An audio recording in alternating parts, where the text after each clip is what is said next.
教堂里凭空出现了一座绝美的雕像，可神父凑近一看，才发现这根本就是一具人类的尸体。他吓得立马报了警。结果警方经过仔细调查，竟发现尸体上没有留下任何指纹，可脚上却留下了一个单词“艺术家”，这明显是凶手故意留下的名号。警长看到后大吃一惊，因为这是他5年前亲手逮捕的罪犯，那是一桩连环杀人案，凶手残忍地杀害了6名女性，将她们全部做成了雕像。和现在的情况如出一辙，但是艺术家早已被他们逮捕，不可能犯案。看来是有人在故意模仿他的手法行凶。既然如此，那么直接去找艺术家本人帮忙，或许就有机会侦破这次的案件。很快，侦探艾米就来到了监狱，可还没等他说出此行的目的，艺术家就猜到了他是为模仿犯而来。虽然艾米十分的震惊，但他还是不露声色地向他展示了雕像照片，并且告诉他这次的模仿犯十分专业，因为凶手用了和艺术家当年同款防腐剂。这批防腐剂早在几年前就被警方全部封存，所以这个模仿犯必定和艺术家有某种密切的联系。老头听后微微一笑，表示可以帮忙，但必须有个条件，就是将他的监狱改造成一个画室，因为只有在画画的时候，他才能静下心来好好分析案情。艾米没有任何犹豫，直接答应了下来。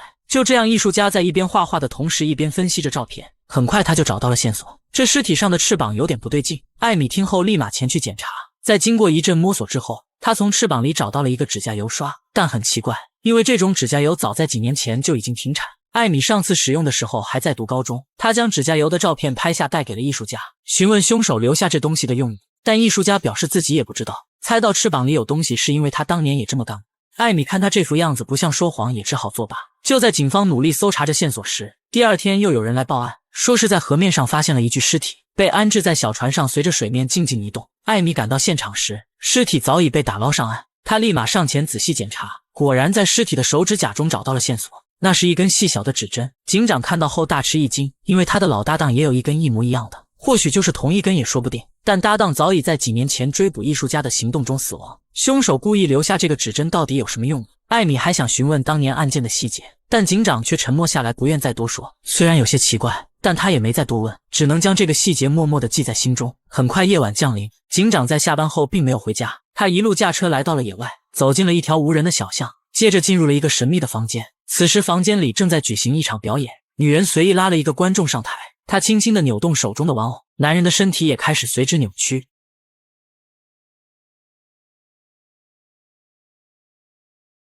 第二天，警长没有表现出任何异常，依旧是平日里那副认真上班的模样。很快，警局又接到了一起报案，没有任何意外，这次的尸体也被做成了雕像。警长想通过监控来查找线索，但令人绝望的是，监控被凶手动了手脚，根本没有拍到任何人影。但细心的艾米发现，尸体的脚边放着一个指南针。警长看后灵机一动，拿出几天前找到的指针放入，随着一阵晃动，指针慢慢停下，指向了一旁。两人顺着指针的方向看去，发现墙壁上挂着一幅画作。警长立马上前将它取下，出现在眼前的是一串字符，两人面面相觑，都看不懂这是什么意思。无奈艾米只好回到监狱询问艺术家，但此时艺术家正在熟睡中，手脚还在不停地抽搐。一旁的医生告诉他，这是因为艺术家童年遭遇了一场意外，大脑受了重伤，虽然保住了性命，但也留下了这样的后遗症。等艺术家醒来后，艾米马上向他询问了那串字符的意思。令人意外的是，这次艺术家并没有扯东扯西，而是直接将答案告诉了他。这串字符是3种语言的结合，翻译过来后是一处古董商店的地址。艺术家解释道，这是他经常光顾的商店，偶尔会把自己的作品出售给他们，所以那个模仿犯极有可能去买过他的画作。艾米听后立马赶到了目标地点，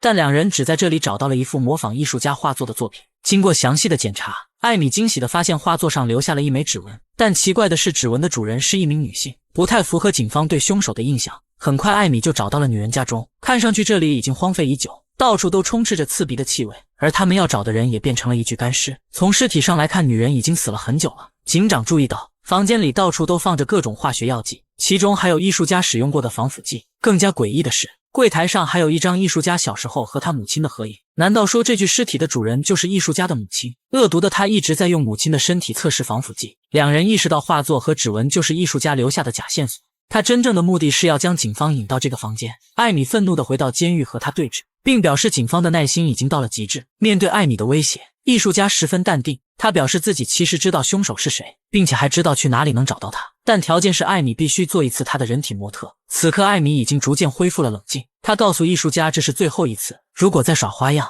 那么等待他的将是死刑的命运。就这样，艺术家一边捏着雕像，一边讲起了自己童年的故事。别看艺术家现在如此的歹毒，他的童年可是过得十分悲惨。小时候母亲不同意艺术家画画，每次看到他画画都会向他大打出手。有一次母亲用力过猛，直接将艺术家推倒，大脑重重地摔在了地上。之后艺术家坐了3年的轮椅才逐渐恢复了健康。艾米听后有些莫名其妙，她不知道艺术家说这些的意义何在。正当她这样想着的时候，艺术家接着说道，其实艾米也有一个和她相似的童年。听闻此话，艾米瞬间应激，立马反驳道她的父母没有这么做，相反，父亲是在伤害自己的身体。他经常在艾米的眼前灼烧自己的双手，这一幕成为了艾米的梦魇，她永远都无法忘记这幅画面。没有理会他的反驳，艺术家接着说道，为了报复父亲，艾米故意嫁给了一个她讨厌的男人。此话一出，艾米彻底破防，虽然嘴上说着自己是为了爱情结婚，但眼角却流下了一滴眼泪。见他这副模样，艺术家也没有再继续说下去，而是将凶手的地址说出，并将雕像送给了艾米。最后艺术家意味深长地告诉他，真理掌握在自己的手中。很快警方就赶到了艺术家所说的地址，但没想到的是，房间里只有一对普通夫妇。艺术家又一次骗了他们，但突然艾米想起临走之前他说的那句话，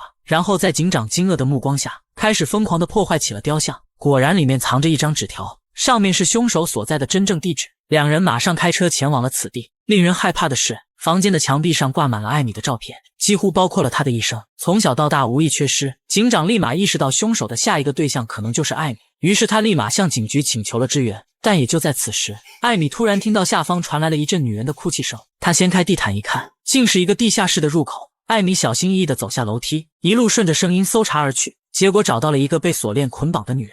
艾米刚想帮她解开锁链，突然有一个人影快速掠过，她下意识地开枪射击，但都没有击中目标。一番追逐过后，艾米将对方逼到了死角，凶手也渐渐展露了身形。看着警长的面容，艾米大吃一惊，她无法相信凶手是跟自己工作了几年的同事，而且此刻警长的语气和说出的话十分诡异，就像是另一个艺术家在跟他对话。Jake's not here right now. No prison can hold a man who's free inside himself. Remember, Mayor? 艾米彻底蒙圈了，紧握手枪的双手也开始微微颤抖。只见警长再次隐藏了身形，开始讲起艺术家童年后半部分的故事。坐上轮椅后，母亲撕掉了家里所有关于画画的书籍，无奈她只能坐在窗边画一些自己看到的人和事。但没想到的是，艺术家看着小伙伴的画像，下一秒灵魂直接进入了对方的身体里，可以操控他做任何事情。发动这个能力的同时，艺术家的本体就会开始抽搐，所以之前艾米在监狱看到的画面，就是艺术家在发动自己的能力。之前所有的案件都是艺术家附身警长去做的。艾米终于明白，所谓的模仿犯根本就不存在。说出了全部真相后，艺术家拿起手枪就要杀掉艾米。艾米为了自保，只能抢先一步开枪射出了子弹。艺术家中弹的一瞬间，他的灵魂也回到了自己的身体里。一场闹剧最后伴随着警长的死亡结束，艾米成为了缉拿凶手的大英雄。他知道就算自己说出了真相，也不会有人相信。事后，在警长的葬礼上，艾米找到了艺术家的医生，有了之前事件的经验，他一眼就认出了医生已经被艺术家附体。艾米问他为什么要做这些事情，有这样的能力，逃出监狱简直就是轻轻松松。令人意想不到的是，艺术家居然说做这些全部都是为了艾米。此次事件过后，艾米成为了新一任警长，